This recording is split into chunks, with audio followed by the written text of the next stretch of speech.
여러분 3일 동안 평안하셨습니까? 네. 하나님의 은혜가 늘 여러분들의 삶에 가득하시기를 바라겠습니다.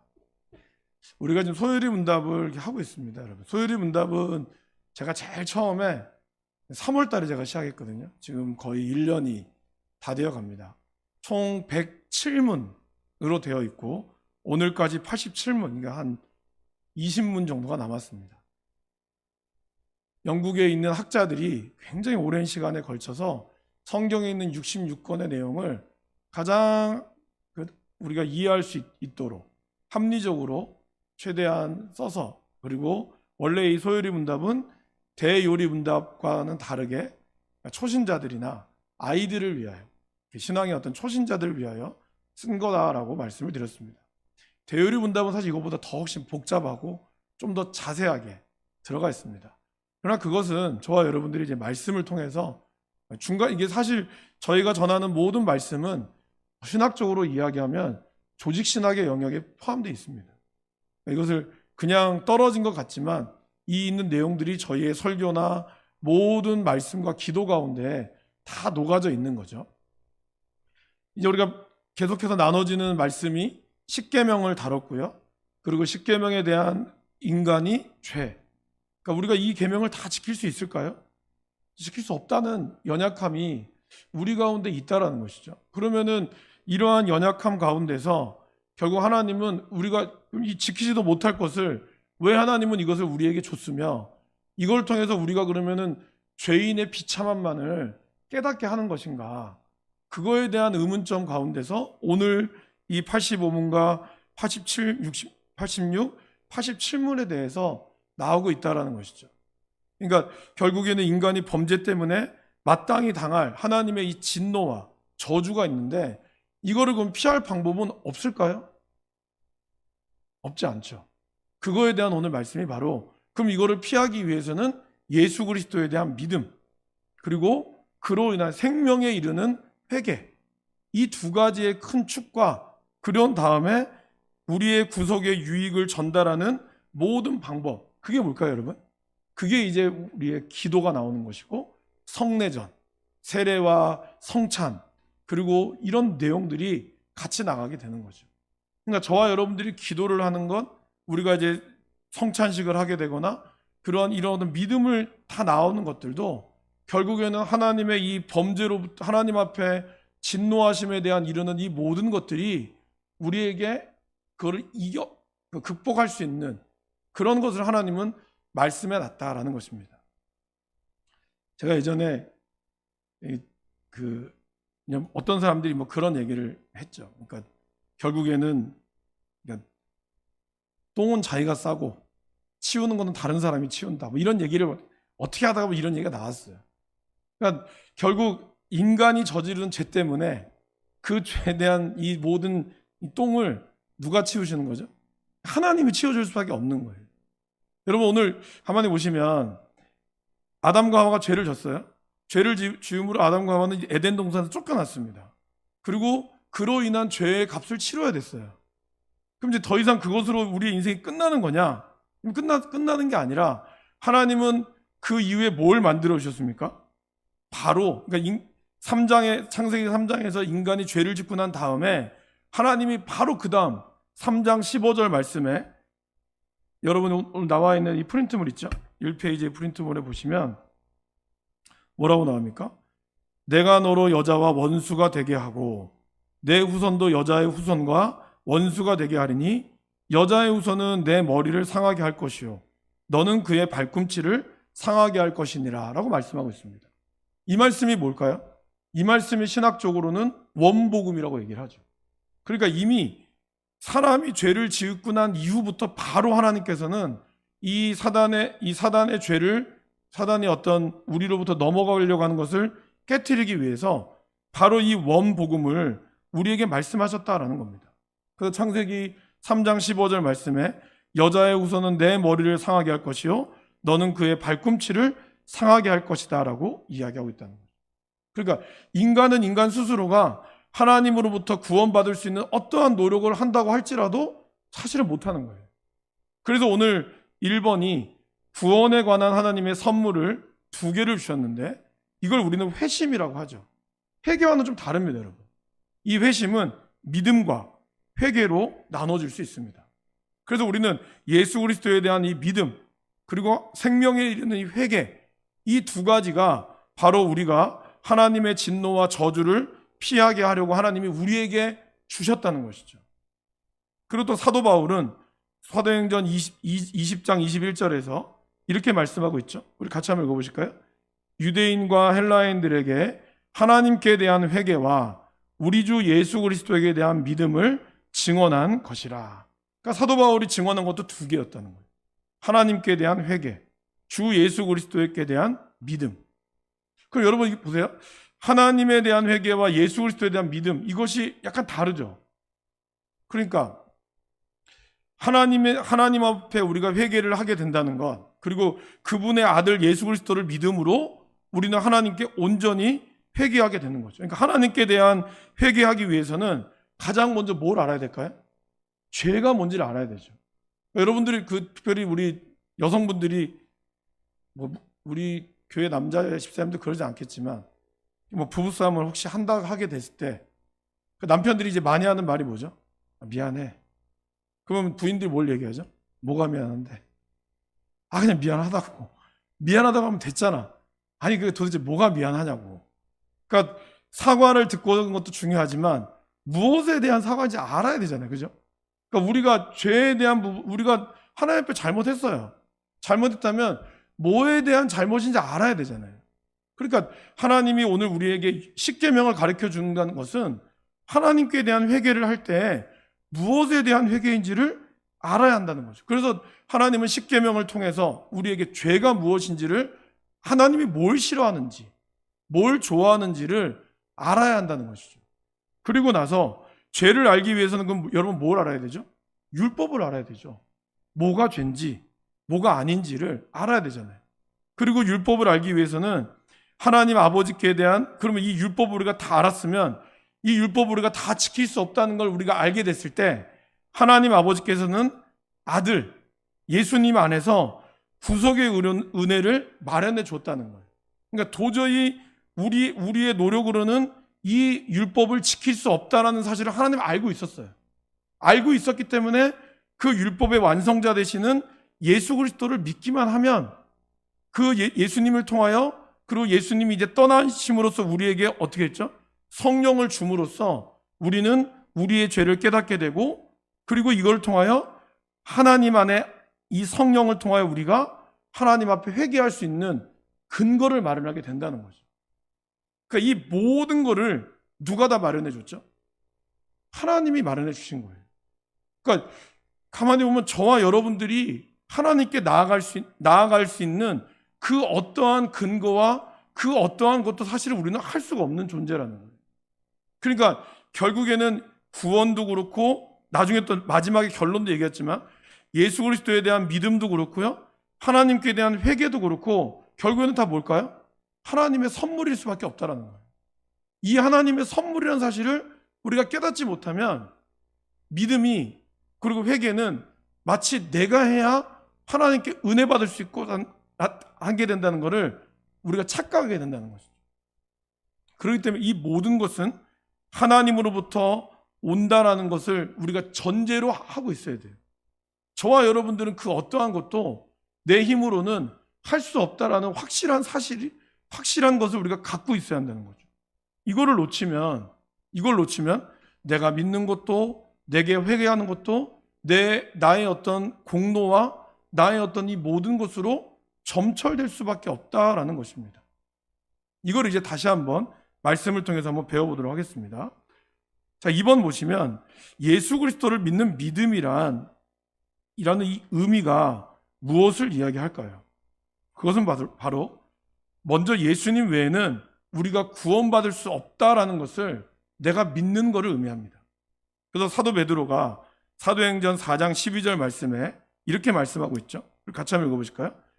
다른 이로서는 구원을 받을 수 없나니 천하 사람 중에 구원을 받을 만한 다른 이름을 우리에게 주신 일이 없음이라 하였더라. 그러니까 사도 베드로는 이 말씀을 전할 때 결국 다른 이로서는 구원을 받을 수 없습니다. 천하 사람 중에 구원을 받을 만한 믿음은 오직 예수님밖에 없음을 말씀하고 있어요. 그러니까 여러분들이 믿는다라는 건 뭘 의미할까요? 나를 믿는다? 나는 잘 살 수 있어. 나는 잘 믿을 수 있어. 이걸 믿는 게 아니라 예수 그리스도 외에는 구원받을 수 없다라고 하는 이 사실을 믿어야 한다는 거예요. 이 믿음 외에는 다른 어떤 것도 믿음이 아니라는 거죠. 그런데 믿음에는 특별히 4가지의 종류가 있습니다. 그러니까 믿음을 우리가 믿을 때는 이 3가지가 늘 온전히 해야 한다는 거예요. 첫 번째, 일단 하나 보시면 1번, 우리는 역사적인 믿음이 있습니다. 이게 뭘까요? 지식만 있고 행함이 없는 거예요. 야고보서 2장 19절 말씀에 보면요, 내가 하나님은 한 분이신 줄 믿느냐? 잘 하는도다. 귀신들도 믿고 떠느니라. 아하, 허탄한 사람아, 행함이 없는 믿음이 헛것인 줄을 알고자 하느냐? 이런 말씀을 하고 있습니다. 이 말은 뭘까요? 믿음이라고 하는 것이 하나님 한 분이라는 사실을 믿는 것만으로는 안 된다라는 거예요. 네, 감사합니다.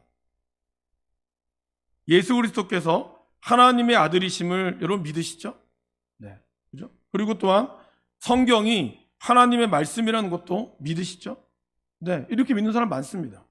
적어도 주일날 예배나 주일 예배 오시는 분들 중에는 거의 한 7, 80% 이상은 교회를 오는 이유에서 이러한 믿음을 이야기했을 때 나는 하나님 믿습니다. 그리고 성경이 하나님의 말씀으로 되어진 거 믿습니다. 이런 분들이 대부분입니다. 그런데 이러한 분들을 다른 질문을 던졌을 때 퀘스천 마크를 붙는 경우가 있죠. 그건 뭘까요? 그러면 하나님 한 분이신 그분께서 여러분을 위하여 돌아가셨다는 사실을 믿으십니까? 여러분들을 위하여 십자가에 못 박혀 돌아가셨다는 사실을 믿으십니까? 그래서 여러분의 인생을 하나님께 온전히 맡길 수 있습니까? 라고 이야기했을 때는 의문을 던진다는 거예요. 글쎄요. 하나님을 믿고 그분이 살아계셔서 뭔가 신의 존재라는 걸 내가 믿긴 하는데 그분이 나를 위하여 돌아가셨다? 이거에 대한 믿음에 대해서는 약간의 의문을 두는 사람이 있어요. 이것은 바로 1번에 해당한다는 거죠. 역사적인 믿음만 갖고 있는 거예요. 근데 그런 믿음은 사단도 갖고 있다는 거죠. 사단도 하나님이 한 분이심을 믿고 그리고 그 사람은 귀신들도 믿고 하나님을 떤다는 거예요. 그런 분들은 종교적인 어떤 그 무서움을 갖고 있는 거죠. 제가 예전에 한번 말씀드렸는지 모르겠는데요. 제가 연대 군종으로 있었습니다. 양구에서. 연대는 쉽게 얘기하면은 한 2,000명 정도가 있어요. 그 2,000명 정도는 대대가 하나, 둘, 3개 대대가 있거든요. 그럼 한 개 대대당 500명이 있어요. 그리고 이제 연대를 관할하는 직할대가 있어요. 그러니까 학년이 있으면 한 학년에 1학년, 2학년, 3학년이 있고 그리고 그 학년의 전체를 이끌어가는 분을 연대장님이라고 합니다. 그럼 저는 이제 그럼 각 학년마다 학년마다 또 장이 있겠죠? 장이 있으면 이 장을 통틀은 것을, 그러니까 교회를 통틀은 것을 제가 연대 군종이라고 해요. 그럼 이제 각 대대마다 대대장님이 있습니다. 대대장님이 보통 무궁화 2개 정도 돼요. 근데 이 대대장님들이, 그러니까 이 대대장님이 어떠한 종교를 가지고 있느냐에 따라 이 부대의 성향이 좀 달라져요. 근데 그때 1대대장님이 독실한 불교 신자였어요. 근데 여러분, 제가 군대에서 느낀 것 중에 하나가 어설프게 예수를 믿느니 확실한 불교를 믿는 사람이 더 편해요. 그러니까 이 담배도 피고 술도 마시는데 교회는 다녀. 이런 사람은 신앙이 없어요. 그러니까 자기 기분대로 하는 거예요. 목사님한테는 되게 잘하는데 우리한테는 어이 군종 이러면서 그냥 자기 하고 싶은 대로 해요. 근데 이 1대 대장님은 아주 독실한 불교 신자였어요. 그러니까 이분은 자기가 독실하다 보니까 신에 대한 존재가 확실해요. 그러던 차에 군에서, 여러분 저희가 53사단 있죠? 여기 부산에 53사단이 향토 예비사단이거든요. 53사단 이 부산 경남 일대를 통과합니다. 그럼 보면 이 산에 올라가면 이 AOP라는 게 있어요. 그게 뭐냐면요, 비행기가 날아갈 때 이 비행기를 포로 쏘거나 어떤 비행기가 날아가는지를 보고하는 거예요. 굉장히 중요하죠. 그래서 이제 거기를 이 일대대대에서 일대대대 이제 사람들이 올라가서 봤는데 그 중에 한 명이 자살을 하려고 했어요. 총으로. 근데 여러분 뭐 이것도 그냥 상식적으로 알아두세요. 이렇게 총을 이렇게 쏘면 죽을까요, 안 죽을까요? 절대로 안 죽습니다. 자살하려고 하면 이렇게 자살하시면 안 돼요. 총을 안에도 넣어야 돼요. 왜 이렇게 하면 안 되는지 아세요? 반동이 너무 심해가지고 총 쏘는 순간 반동 때문에 튕겨 나가요. 그러니까 그래서 이렇게는 절대로 안 죽습니다. 그러니까 어쨌든 그렇게 해서 이 아이가 이 군인이 자살하려고 했는데 실패한 거예요. 근데 실패하면 영창을 가야 되거든요. 그러니까 이 아이가 머리를 쓴 거야. 뭘 썼냐면 자기가 귀신을 봤대. 그래서 귀신이 나보고 총을 쏘라고 했다는 거예요. 근데 아까 제가 일대대장님이 독실한 불교 신자라고 했죠. 그러니까 이분이 미신이 아주 강해요. 귀신을 봤다고 하니까 이분이 마음이 혹한 거야. 아, 귀신을 봤어? 그럼 귀신 쫓아내야지 하면서 이분이 AOP 화장실에서 자기가 잠을 자겠다는 거예요. 왜? 귀신을 쫓아내려고. 재밌는 사실은. 그러면서 이분이 이제 그 불교 염주 있죠. 염주를 이제 메고 그리고 이제 그 우리로 치면 이 장산 같은 데 올라가기 전에 교회를 들린 거예요. 왜 들렸을까요? 목사님께 기도받으려고. 기도를 받았을 뿐만 아니라 이 사람이 또 뭘 받아간지 아세요? 십자가를 받아갔어요. 왜? 귀신을 쫓아내려면 십자가가 필요한 걸 아는 거야. 그래서 염주에 십자가를 메고 거기 올라가서 잤어요. 사실 귀신은 없었거든요. 얘가 살려고 거짓말한 거거든요. 그러니까 이제 제가 이때 느낀 게, 그러니까 이분은 신의 존재를 확실히 믿는 거예요. 그러니까 두려움이 있어요. 귀신에 대한 두려움이 있다 보니까, 그러니까 귀신을 쫓아내기 위해서는 불교의 부처도 필요하고, 그리고 기독교의 예수님도 필요한 거예요. 그러니까 이분은 부처님도 믿고 예수님도 믿어요. 그러니까 종교 생활하는 모든 군인들은 다 보내는 거예요. 아무리 바빠도. 이분이 특공대 출신이거든요. 그래서 아마 어려움도 많이 겪었는지 몰라도 낙하산도 타고 대단한 분이었어요. 근데 종교심이 워낙 강하다 보니까 불교든 천주교든 기독교든 어디 종교활동 하러 간다 그러면 무조건 보내주는 거예요. 근데 아까 얘기했죠. 어설픈 기독교 그 지휘관들 있죠. 훈련 앞두면 교회 안 보냅니다. 그러니까 이런 사람들 문제예요. 그러니까 여러분 예수를 믿어도 제대로 믿어야지 어설프게 뭐 조금 자기 필요할 때 믿고 그렇지 않을 때는 이렇게 하잖아요. 이런 사이비들은 이 온전한 불교 신자보다 못해요. 제가 그런 걸 경험했어요. 그러니까 이 첫 번째 믿음, 역사적인 믿음이 있는 사람은요, 신의 존재는 알고 있어요. 그렇기 때문에 신한테 뭔가 잘못하면 두렵다는 건 알지만, 그러나 더 중요한 건 뭐예요? 예수님이 나를 위하여 돌아가셨다는 이 부활, 이런 사건을, 이것이 나하고 관계가 있다, 이 부분에서는 믿지 못해요. 아니 뭐 이스라엘의 하나님이 나를 위하여 돌아가셨겠어요? 이런 게 있는 거예요. 이게 역사적인 믿음입니다. 두 번째는 일시적인 믿음이죠.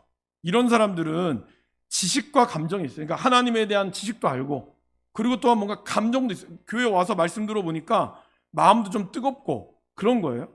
그런데 이런 분들은 오늘 예수님께서 마태복음 13장 21절에 나오는 말씀처럼 복음에 대해서 반응하고 동의합니다. 그리고 이제 나 그래 맞아 예수를 믿고 나도 따라가야겠죠. 갑니다 하다가, 하지만 어려움이 생기면 이내 예수님을 믿는 믿음을 포기합니다. 이런 분들이 있죠. 보통 이제 좀 초신자분들이 좀 이렇죠. 처음에는 막 불같이 뜨겁다가 갑자기 집안에 우환이 생긴다거나, 이렇게 되면 이제 얘기하죠. 교회 다니니까 이렇게 됐나? 그럼 교회를 다니지 말아야 되나? 그럼 뭐 그것 때문에 그런 거 아니다 얘기해도 자꾸 그런 일이 겹치니까 그것 때문에 믿음이 좌절되는 거예요. 이런 분들이 이런 어떤 일시적인 믿음을 가지고 있는 거죠. 그래서 예수님은 이걸 뭐라고 얘기합니까? 그 속에 뿌리가 없어 잠시 견디다가 말씀으로 말미암아 환난이나 박해가 일어날 때에는 곧 넘어진다는 거죠. 세 번째 믿음은 뭘까요? 기적적인 신앙이죠. 그러니까 쉽게 얘기하면 뭘까요? 그러니까 뭐 안진배가 일어나고 기도원 가서 막 병 고치고 이런 거에 대한 자기가 경험을 하다 보니까 확실한 믿음이 있어요. 근데 문제는 이런 분들은 도덕적인 거나 윤리적인 부분에서 좀 무감각해요. 그리고 이런 어떤 자극적인 것에만 쫓아다녀요. 말씀보다는 이런 기적적인 일이 있으면 어디든지 쫓아갑니다. 그러나 정작 교회 안에서 말씀을 공부하고 이런 거는 좀 관심이 없어요. 뭐 기도 많이 하고 하나님 믿으면 되지. 그러니까 약간 이런 분들이 위험한 게, 잘못하면 목회자를 신으로 추앙하다가 한 번 시험에 빠지면 적대자가 돼요. 그러니까 맹목적인 신앙. 이런 분들이 이제 확실하게 뭔가 경험은 했거든요. 경험을 했는데 말씀이 들어가지 않다 보니까 자꾸 뭔가 더 자극적인, 뭔가 이적적이고 신비한 것만 찾는 거예요. 이러한 믿음을, 예수님은 이러한 세 가지의 믿음이 참 어렵다는 거죠. 그래서 여러분, 근데 이 세 가지의 믿음 외에 이제 네 번째 믿음은 뭐냐면, 바로 이러한 믿음을 우리가 가져야 되죠. 지적인 것과 감정적인 것과 의지적인 세 요소를 포함한 믿음이 필요하다는 거죠. 그래서 우리는 예수를 믿을 때 지적인 이해가 있어야 합니다. 지적인 이해라는 건 뭘까요, 여러분? 역사적인 예수님, 그리고 그 그리스도의 사건, 이것이 확실히 있다는 거죠. 여러분, 예수님은 알에서 태어난 것이 아니죠. 그리고 마리아의 뱃속에서 태어났을 때 예수님이 10개월의 기간이 있었을까요, 없었을까요? 있었어요. 예수님은 우리와 똑같이 10개월의 기간과, 성경에 나오지 않지만 예수님은 여러분들이 우리 여성분들이 아이를 품었을 때 그 고통, 상고의 고통, 이 모든 것을 다 경험하고 있었다는 거예요. 그리고 태어나셨고, 또한 예수님은 12살에 유대인들의 성인 의식을 행했었고, 그리고 또한 똑같이 세례를 받으시고 공생의 활동을 통하여 죽으셨다는 거예요. 그러니까 이러한 모든 것들이 성경에 나옵니까, 안 나옵니까? 다 나와요.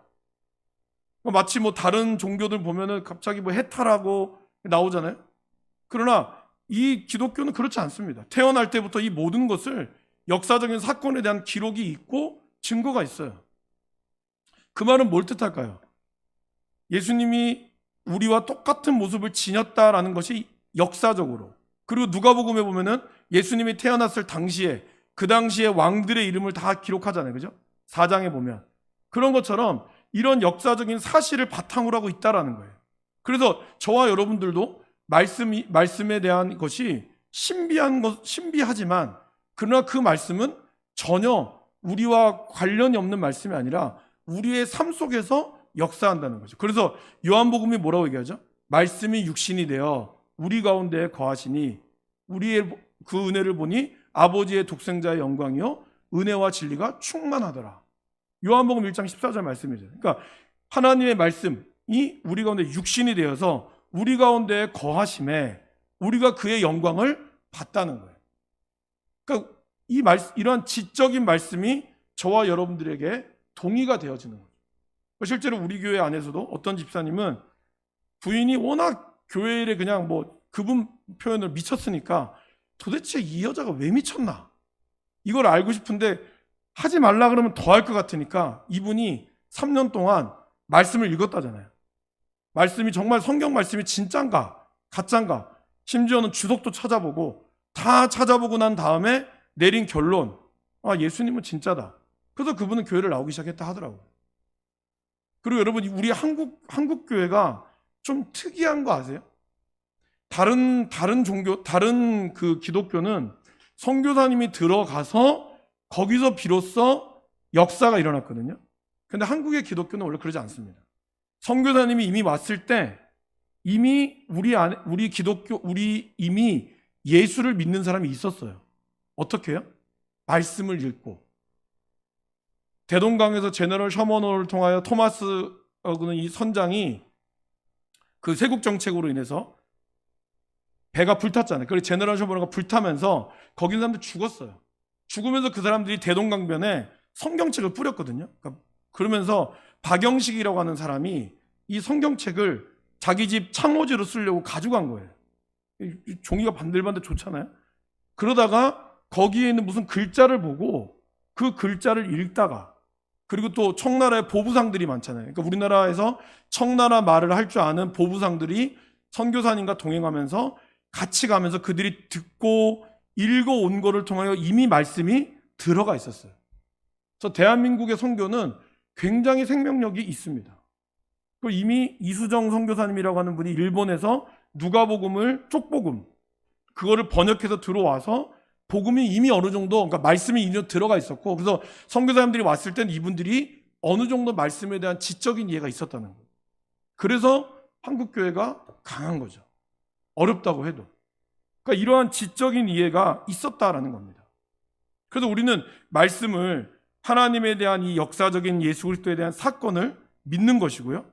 두 번째는, 근데 믿는 것, 이게 아는 것만으로 그치는 것이 아니라 그 말씀이 우리들 가운데 어떻게 되죠? 감동으로 오는 게 필요해요. 물론 감정에 너무 휩싸이면 아까 얘기했던 세 번째 믿음처럼 이적적인 믿음만 있어야겠지만, 그렇다고 해서 감정이 없이 우리가 신앙생활을 할 수는 없어요. 여러분들 중에는 사도 바울처럼 소위 다메섹 도상으로 가다가 뒤집어진 경우를 경험하신 분들도 계실 거고, 근데 어떤 분들은 그렇습니다. 나는 그렇게 이렇게 막 믿음, 이렇게 막 그런 그러니까 바울처럼 뒤집어진 적이 없어요. 그래서 나는 경험이 없어요라고 하신 분이 있지만요. 여러분, 예수 믿는 사람이 100명이라고 치면은 실제로 바울처럼 뒤집어져서 믿는 사람은 우리나라 퍼센테이지로, 세계적으로도 퍼센테이지가 20%가 채 되지 않습니다. 그러니까 그렇게 뒤집어지는 사람이 거의 없어요. 그럼 대부분은 어떤 회심을 했을까요? 우리가 회심을 두 가지 회심을 얘기하거든요. 첫 번째는 다메섹 도상의 회심, 또 하나는 글로바의 회심을 얘기합니다. 글로바가 누구죠? 예수님이 부활하시고 나서 그들이 예루살렘에서 고향으로 돌아가다가 길가에 길을 가는 예수님을 만나잖아요. 근데 그 예수님인지 모르죠. 그러다가 예수님이 당신 이렇게 무슨 얘기를 이렇게 하십니까? 그러니까 이제 글로바라고 하는 제자가, 아니 예루살렘에서 오셨으면서 그 얘기를 듣지 못하셨어요? 하면서 예수님에 대한 이야기를 하잖아요. 그분이 참 정말 대단한 분이었는데 결국에는 뭐 죽었고 갈릴리로 간다고 했는데, 이렇게 어쨌든 그런 얘기를 하니까 예수님이 그거에 대한 뜻을 풀어주시잖아요. 그러다가 이제 어느 여관에 도착했을 때 예수님이 가려고 하니까, 우리랑 좀 더 있자고. 그때 어떻게 하죠? 그들이 눈이 밝아졌죠. 그때 그럴 때 이렇게 얘기합니다. 여러분, 누가복음 24장 32절 프린트물에 있죠? 중간쯤에 감정적인 반응 두 번째 있죠? 그들이 서로 말하되, 한번 읽어보실까요? 그들이 서로 말하되 길에서 우리에게 말씀하시고 우리에게 성경을 풀어주실 때 우리 속에서 마음이 뜨겁지 아니하더냐 하고. 이게 글로바의 회심이라고 얘기합니다. 그러니까 다메섹 도상에서 나오는 막 바울처럼 막 눈이 안 떠지고 막 이런 게 아니라, 글로바처럼 그냥 평상시에 길을 가다가 말씀을 읽었는데 어느 날 그 말씀이 나한테 좀 뜨겁게 오는 거예요. 이 말씀 뭐지? 갑자기 이 말씀이 내 마음에 새겨지고, 그런 경험을 한 번쯤 해보셨죠? 이 회심도 중요한 회심이라. 근데 이 회심이 사실은 한 80% 이상이 이 회심을 경험하는 거예요. 그러니까 이 회심도 아주 중요한 회심이라는 거예요. 그러니까 여기 보면 사도행전 2장 37절처럼 우리가 어찌할꼬 마음에 찔려서 막 불타오르는 이런 것도 있지만, 그러나 글로바의 회심처럼, 이러한 회심처럼 마음이 뜨거워지는 이런 경험, 이건 대부분 우리 다 하셨죠? 이러한 감정적인 반응이 우리의 믿음이 세워진다는 거예요. 그리고 이제 이러한 것이 통해서 우리에게 가장 중요한 건 뭘까요? 바로 이 의지적인 결단이 있어야 한다는 거죠. 결국 첫 번째와 두 번째 되게 중요하지만 이 믿음이 우리에게 온전해지기 위해서는 이 의지적인 결단이 있어야 한다는 거죠. 그래서 예수님을 따르기로 결단해야 한다는 거예요. 예수님 뭐라고 얘기하시죠? 14장 26절 27절 무릇 내게 오는 자가 자기 부모와 처자와 형제와 자매와 더욱이 자기 목숨까지 미워하지 아니하면 능히 내 제자가 되지 못하고, 누구든지 자기 십자가를 지고 나를 따르지 않는 자도 능히 내 제자가 되지 못하리라. 결국 신앙에 대한 최종적인 거는 머리로도 알고 감정적으로도 뜨겁지만 그것을 내가 따르고자 하는 결단이 있어야 한다는 거예요. 그리고 그거에 대한 기도와의 목마름이 있어야 한다는 거죠. 누가복음 18장 22절에도 이 부자가 어떻게 영생을 얻겠습니까? 이 질문이잖아요. 그때 예수님이 뭐 십계명을 얘기하잖아요. 뭐 간음하지 말라 이거. 그러니까 그 부자가 난 이걸 다 어렸을 때부터 다 지켰습니다, 예수님. 근데도 왜 이렇게 내가 답답할까요? 그 말이잖아요. 그때 예수님이 뭐라 그러죠? 예수께서 이 말을 들으시고 이르시되 내게 아직도 한 가지 부족한 것이 있으니 내게 있는 것을 다 팔아 가난한 자들에게 나눠주라. 그리하면 하늘에서 내게 보화가 있으리라. 그리고 와서 나를 따르라 하시니, 그 다음 절이 뭐죠? 이 부자가 심히 부자인 고, 이 청년이 심히 부자인 고로 근심하며 떠나니라. 그러면서 예수님이 뭐라 그러죠? 부자가 하늘나라에 들어가는 것이 낙타가 바늘기로 들어가는 것보다 어렵다. 그때 제자가 그러잖아요. 그러면 예수님 도대체 누가 들어갑니까? 그 말을 할 때 예수님 뭐라 그러시죠? 사람으로는 할 수 없다. 그러니까 예수님 알고 계셨다는 거예요. 그러니까 우리가 어떻게 해야 된다고요? 성령이 있어야지만 가능하다고 얘기하셨다는 거예요. 그러니까 우리에게 이러한 것이 하나님의 선물로 주어지지 않으면 안 된다는 거죠. 삭개오가 대표적인 인물이죠. 예수님이 오늘 내가 너희 집에 유하겠다라고 얘기했을 때 삭개오가 예수님이 얘기하신 게 아니죠, 여러분. 내가 내 집에 유하야겠다고 했을 때 삭개오는 어떻게 했습니까?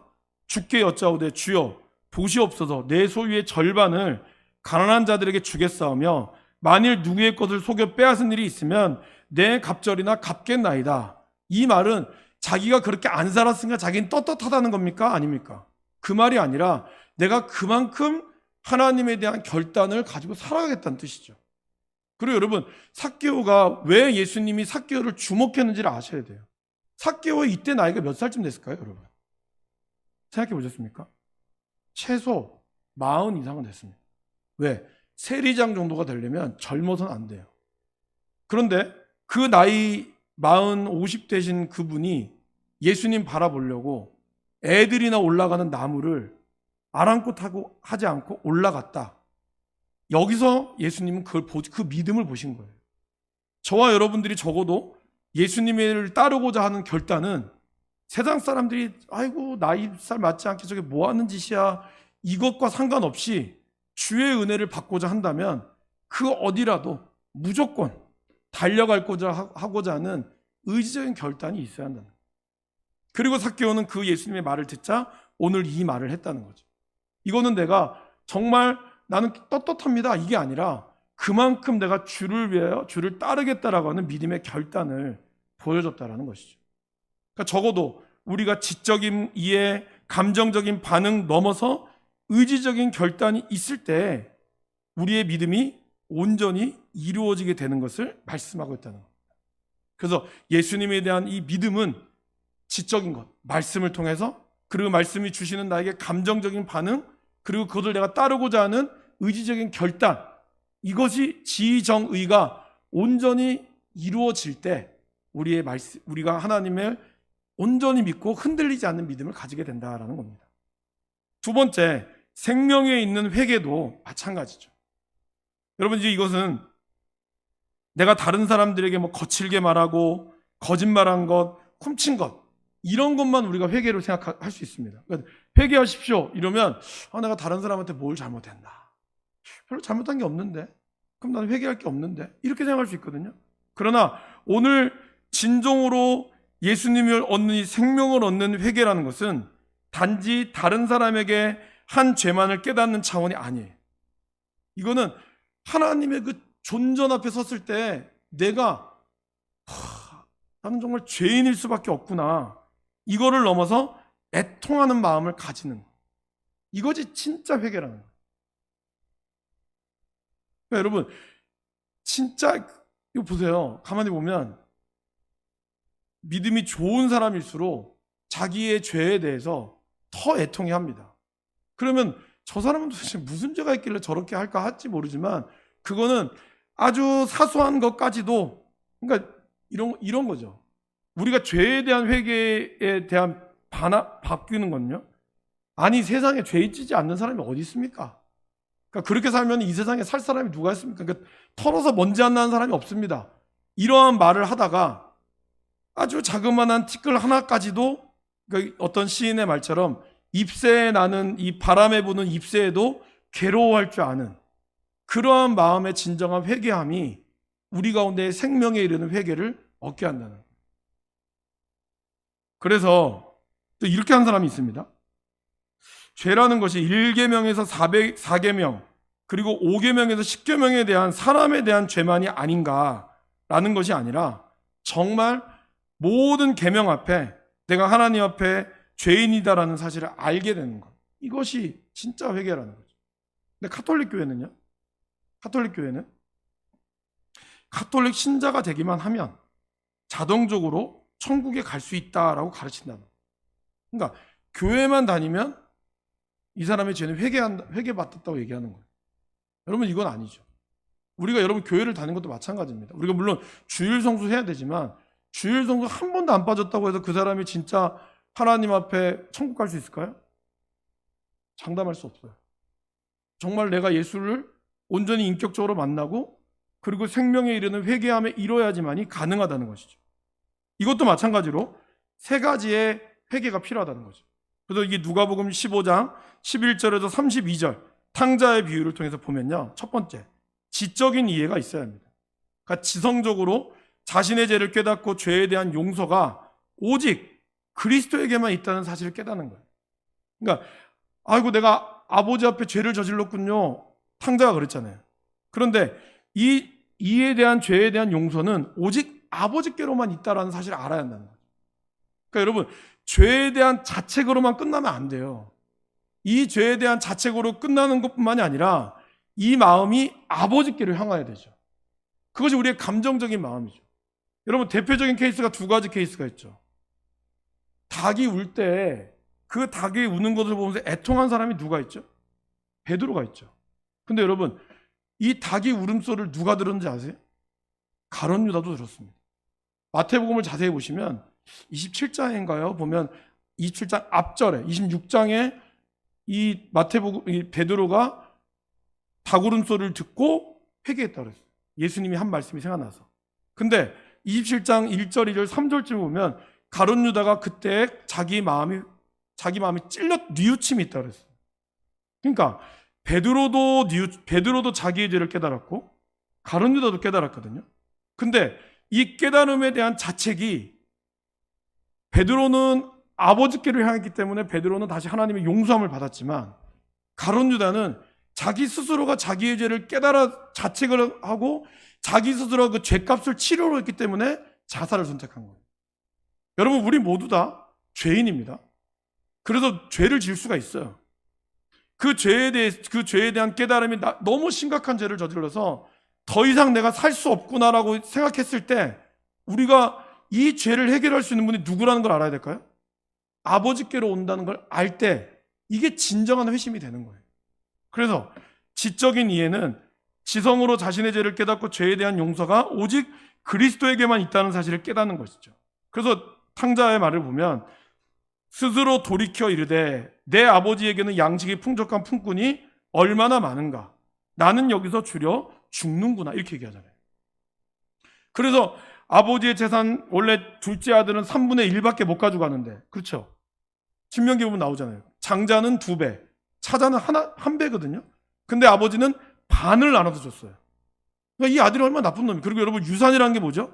유산이라는 거는 아버지가 돌아가실 때 받는 거지 살아있을 때 받는 게 아닙니다. 근데 아버지 살아있는데 돈 달라는 건 뭐예요? 아버지 빨리 죽으세요, 이거 똑같은 거예요. 이렇게 싸가지가 없는 이 아들을 그래도 아버지는 줬어요. 그러니까 얼마나 염치가 없겠습니까? 그러면 이 아들 이러한 것을 깨닫고 이 사람이 아휴, 난 도저히 부끄러워서 안 되겠다 라고 해야 되는데 감정적인 이해, 아버지께로 그의 마음을 향하였다는 거죠. 그죠? 18절 19절 말씀을 읽어보실까요? 내가 일어나 아버지께 가서 이르기를 아버지, 내가 하늘과 아버지께 죄를 지었사오니 지금부터는 아버지의 아들이라 일컬음을 감당하지 못하겠나이다. 나를 품꾼의 하나로 보소서 하리라 하고, 그러니까 내가 이래도 이 아버지한테 가야겠다는 거예요. 그 아버지로 향하는 이 감정적인 마음, 그리고 마지막에 그는 어떻게 하죠? 의지적인 결단을 합니다. 그냥 그렇게 마음만 먹은 것이 아니라 그렇게 하다가 막 갈등하고 있었겠죠. 그러다가 결국에는 어떻게 하죠? 15장 20절. 이에 일어나서 아버지께로 돌아가니라. 아직도 거리가 먼데 아버지가 그를 보고 측은히 여겨 달려가 목을 안고 입을 맞추니. 여러분, 이 돌아온 탕자의 비유의 진짜 주인공은 누군지 아세요? 탕자가 아닙니다. 예수님이 하고자 했던 진짜 핵심은 누굴까요? 첫째 아들이에요.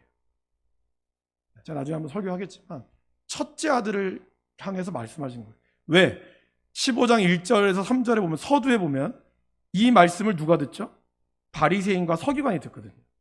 바리새인과 서기관은 누구예요? 이미 하나님을 믿고 있는 사람들이에요. 그런데 하나님을 믿고 우리를 구원할 메시아가 누군지 알고 있음에도 불구하고 예수님을 메시아로 인정하지 않는 사람이죠. 그들을 향하여 이방인, 이렇게 몰랐던 사람, 하나님을 떠났던 탕자는 돌아와서 아버지께로 돌아오는데 오히려 그 아버지께로 돌아오는 것을 고깝게 여기는 형, 그 형을 향해서 아버지가 얘기하잖아요. 야, 너는 이 모든 것이 다 내 건데, 다 어차피 네 건데 왜 너는 그거를 가지고 안타까워하냐고. 그 어떻게 보면 예수를 믿는 우리에게도 해당이 된다는 거죠. 저 실제로는 탕자의 얘기도 되지만 그러나 진짜는 첫 번째 아들에 대한 얘기예요. 그러니까 여러분, 진짜 탕자는 누굴까요? 첫째 아들이라는 거예요. 돌아온 아들은 그래도 탕자였지만 돌아왔기 때문에 회복이 됐어요. 그러나 중요한 거 볼까요? 지금까지 교회를 위하여 열심히 일하고 했지만 늘 불만이고 늘 자기의 노력도 알아주지 않았던, 그래서 결국에는 믿음을 떠났던 그 사람이 진짜 탕자라는 거예요. 그거를 주님은 사실 누가복음에서 말씀하고 싶었어요. 그러니까 우리에게도 이러한 의지적 결단이 이뤄야 될 마지막 네 번째, 구원에 이르는 회개. 같이 읽어보실까요? 하나님의 뜻대로 하는 근심은 후회할 것이 없는 구원에 이르게 하는 회개를 이루는 것이요, 세상 근심은 사망을 이루는 것이니라. 다시 가룟 유다를 보시면, 가룟 유다 베드로를 보면요, 베드로와 가룟 유다는 똑같이 죄를 저질렀지만 그러나 그의 마음이 하나님께로 향하였던 베드로는 하나님으로부터 다시 사역을 받았지만 가룟 유다는 세상 근심 속에 회개했기, 자책만 했기 때문에 결국 세상 근심은 어떻게 해요? 사망을 이루게 되었다라는 것입니다. 그리고 우리가 잘못한 거에 대한 자책만으로 그치는 것이 아니라 이 자책이 아버지께로, 그리고 내가 그로 인하여 내가 다시 가서 염치불구하지만 그러나 아버지께로도 가면 하다못해 뭐라도 얻어먹겠지 라고 하는 이 믿음, 이 뻔뻔한 믿음이 있어야 한다는 거예요. 여러분, 그 믿음이 우리를 살린다는 것이죠. 그래서 교회 안에서도 누군가 잘못하게 될 때 그 사람을 우리가 정죄하는 게 아니라 그 사람의 죄를 치리해야죠. 그러나 치리의 목적은 이렇기 때문에 당신은 교회를 떠나시오가 아니라 이렇게 치리했을 때 이 사람이 그거를 깨닫고 아멘으로 받아들이면 이 사람은 다시 우리 공동체의 일원입니다라고 교회가 기꺼이 맞이할 수 있는 게 진짜 치리라는 거죠. 근데 이게 안 되다 보니까 사람들이 상처받고 교회를 떠나게 되는 거죠. 진짜는 뭐예요? 우리 여러분, 진짜 목적은 뭐죠? 이 사람이 한 영혼에서 구원을 받게 하는 게 목적이잖아요. 그러면 하나님의 뜻대로 하는 근심을 이루게 하도록 가는 거죠. 이것을 오늘 이 소요리 문답은 우리에게 말씀하고 있습니다. 그래서 구원은 오직 예수님의 이름을 믿는 것밖에 없고 이 모든 것은 결국 누구에게 오는 거예요? 하나님의 선물일 수밖에 없다는 거예요. 우리의 구원이나 우리의 회개나. 그래서 에베소서 2장 8절 9절 말씀 읽어보실까요? 너희는 그 은혜에 의하여 믿음으로 말미암아 구원을 받았으니 이것은 너희에게서 난 것이 아니요 하나님의 선물이라. 행위에서 난 것이 아니니 이는 누구든지 자랑하지 못하게 함이라. 그래서 우리의 구원은 그런 거고요. 또한 보세요. 우리의 굳은 마음, 이 굳은 마음을 누가 주시는 겁니까? 에스겔 36장 26절. 또 새 영을 너희 속에 두고 새 마음을 너희에게 주되 너희 육신에서 굳은 마음을 제거하고 부드러운 마음을 줄 것이며. 그러니까 이것조차, 우리가 회개하는 마음조차 성령께서 우리의 굳은 마음을 제거하셔서 우리가 부드러운 마음이 되게 한다는 거죠. 그러니까 우리가 이 예수님을 믿는 믿음, 생명에 이르는 회개는 오직 하나님의 선물이라는 사실을 우리가 마음에 각인을 해야 돼요. 그러면 선물을 이제 우리는 어떻게 해야 될까요? 우리는 이걸 열매로 만들 책임이 있다는 거죠. 그래서 믿음과 회개는 또한 동시적이면서 현재적이라는 거죠. 말씀 보세요. 그들을 데리고 나가 이르되 선생들이여, 이게 간수간 말이잖아요. 내가 어떻게 해야 구원을 받으리이까? 그러니까 이 사람은 지금 자기가 뭔가 죄라는 거 알고 있었어요. 그때 사도 바울이 주 예수를 믿으라. 그리하면 너와 내 집이 구원을 받으리라. 라고 회개했을 때 그의 믿음을 했고, 그 간수는 그 밤에 자기의 자녀들을 다 데리고 와서 세례를 받죠. 그러니까 회개와 믿음이 동시적이었고 현재적으로 이루어졌다는 거예요. 또한 누가복음 19장 9절 말씀도 삭개오의 이야기죠. 삭개오가 그렇게 선포했을 때 예수님이 뭐라 그러죠? 예수께서 이르시되 오늘 구원이 이 집에 이르렀으니 이 사람도 아브라함의 자손이미로다. 그러니까 그가 자기의 말을 하나님 내가 누구 것 토색한 일이 있으면 4배나 갚겠다. 내 절반으로 내놓겠다고 했을 때 그가 고백하는 순간 사실 여러분 고백만 해놓고 예수님 가고 나서는 없었던 일을 합시다. 이렇게 할 수 있는 거거든요. 그런데 이미 그 말을 듣자마자 예수님은 오늘 구원이 이 집에 이뤘다고 얘기하고 있다는 거예요. 그만큼 우리가 예수님을 입으로 고백하는 순간, 회개하는 순간 동시적이며 현재적이다라는 거죠. 그러면서 마지막으로 믿음과 회개는 그러나 죽는 날까지 계속 된다는 거죠. 왜냐하면 계속해서 우리의 믿음을 사단은 의심하게 만들고 우리의 현재의 상황은 의심하게 만든다는 거죠. 여러분 예수님을 잘 믿어가지고 그때부터 여러분 인생이 쫙 퍼지면 쫙 퍼져도 예수님을 버리는 사람이 있어요. 그죠? 좀 잘 살면. 그리고 또 어려워지면 또 어려운 대로 예수님을 버리려고 하는 사람들이 있어요. 늘 우리에게는 그런 유혹이 있다는 거죠. 그렇기 때문에 믿음과 회개는 죽는 날까지 계속해서 되풀이되어야 한다는 거죠. 그러게 늘 우리의 마음을 하나님께로 향해야 되고 끊임없이 우리가 기도함으로 주님 앞에 내가 부족함을 고백할 줄 아는 것이 필요하다는 거예요. 오늘 이 말씀 술 취하지 말라 이는 방탕한 것이니 성령으로 충만함을 받으라. 이 말은 뭘까요? 늘 충만한 상태를 유지하라는 뜻이에요. 성령 충만함 받았다 이게 아니에요. 받을 것이다가 아니라 늘 오늘 내가 성령 충만하도록 받으라는 거예요. 그럼 여러분 오늘 못 받았어요. 그럼 실망해도 될까요 안 될까요? 될 필요 없어요. 다시 내일 또 받기를 사모하면 돼요. 우리는 그렇게 한 걸음 한 걸음 나아가며 끝까지 주님을 닮은 성화의 과정을 이뤄가야 한다는 것입니다.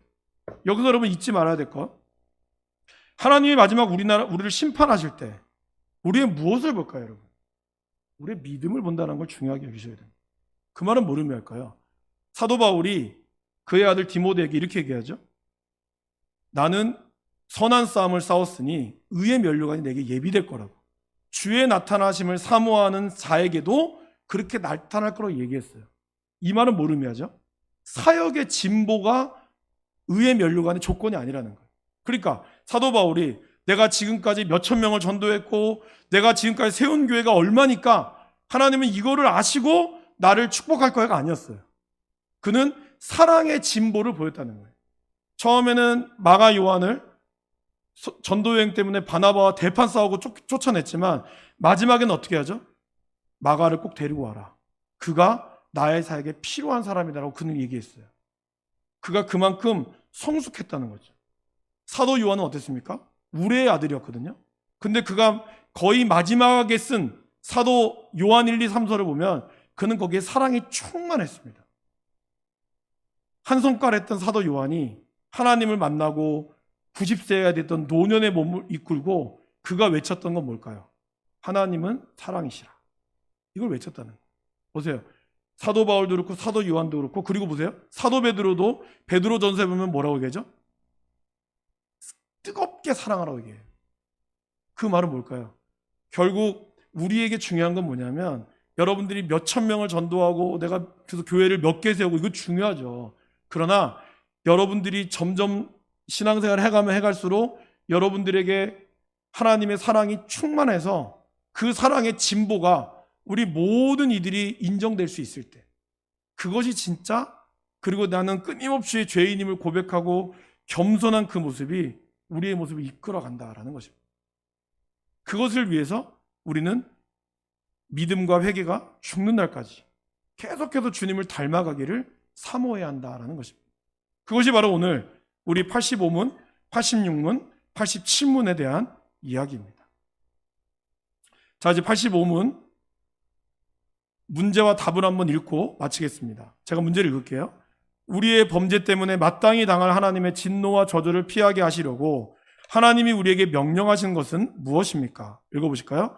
우리의 범죄 때문에 마땅히 당할 하나님의 진노와 저주를 피하게 하시려고 하나님이 우리에게 명령하신 것은 예수 그리스도를 믿는 것과 생명에 이르는 회개와 그리스도께서 우리에게 구속의 유익들을 전달하시는 모든 방법을 힘써 사용하는 것입니다. 제86문, 예수 그리스도를 믿는다는 것은 무엇입니까? 예수 그리스도를 믿는 것은 곧 구원의 은혜인데, 이 믿음으로 말미암아 우리는 복음을 따라 구원을 얻기 위하여 예수님을 영접하고 그분께만 의지합니다. 87문, 생명에 이르는 회개는 무엇입니까? 생명에 이르는 회개는 곧 구원의 은혜인데, 이 회개로 말미암아 죄인이 자기 죄를 바로 알고 그리스도 안에서 하나님의 자비를 깨달아 자신의 죄를 비통해하고 미워함으로 죄에서 떠나 하나님께로 돌아가며 새로이 순종하기 위해 굳게 결심하고 노력하는 것입니다. 그죠? 믿는다는 것과 생명에 이르는 회개가 동일한 게 뭐예요? 구원의 은혜라는 것. 이것이 다 사람의 힘이 아니라 구원의 은혜이고, 우리는 그렇게 살아가는 것이죠. 하나님이 여러분들에게 죄를 깨닫게 하는 것은, 죄 깨달았으니까 너는 지옥에 가야 돼, 이걸 깨닫는 게 아니죠. 여러분들이 자녀에게 잘못했지, 그래서 매를 들기도 하고 혼을 낼 때 너는 매 맞을 짓 했으니까 맞지만, 그렇다고 해서 이 매 맞는 것으로 이 아이의 인생이 끝나는 겁니까? 아니죠. 다시 하지 않게 하기 위해서 하는 거잖아요. 매를 들기도 하고 아니면 말로 하기도 하는 것처럼, 하나님이 우리에게 주시는 이것은 끊임없이 우리가 죄로부터 벗어나고 하나님의 형상을 따라 지음받게 하기 위해서 나아가는 이 과정이다라는 겁니다. 여러분, 여기서 우리가 하나 안 한 게 있죠? 그게 뭘까요? 구속의 유익들을 전달하는 방법. 이걸 안 했잖아요. 이건 이제 다음 주에 하겠죠. 네, 그래서 오늘 이 믿음과 회개에 대한 부분을 다뤘습니다. 사랑하는 여러분, 이미 우리는 예수님을 믿고 또 생명이 이르는 회개를 끊임없이 가야 됩니다. 한 번 예수 믿고 끝나는 것이 아니라 계속해서 주님을 닮아가는 성화의 과정, 그리고 믿으면 믿을수록 더 하나님 앞에 내 죄가, 나는 죄인일 수밖에 없구나, 더 겸손하게 될 수밖에 없는 그러한 우리의 모습이 되어질 때, 우리가 정말 이 모든 불의에서 깨끗하게 하시는 하나님에 대한 승리를 얻게 될 줄 믿습니다.